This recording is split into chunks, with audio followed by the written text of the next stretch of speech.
Hello everyone and welcome back to Neil Explains. Today I come with this question.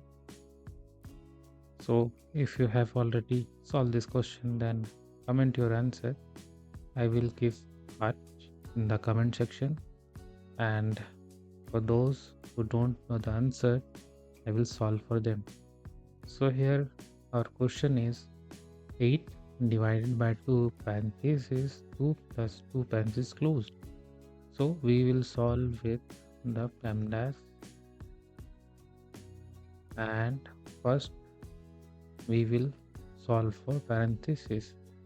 So our question will become 8 divided by 2, 2 plus 2, that is 4.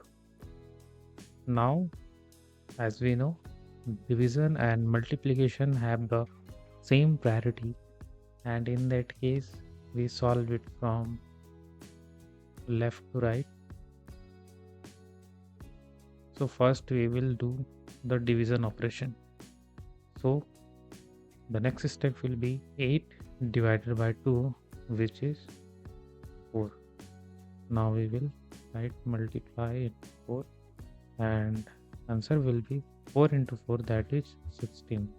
So here final answer is 16, and if you want to go check out the amazing products, go in the description. Thanks for watching and keep subscribe our videos.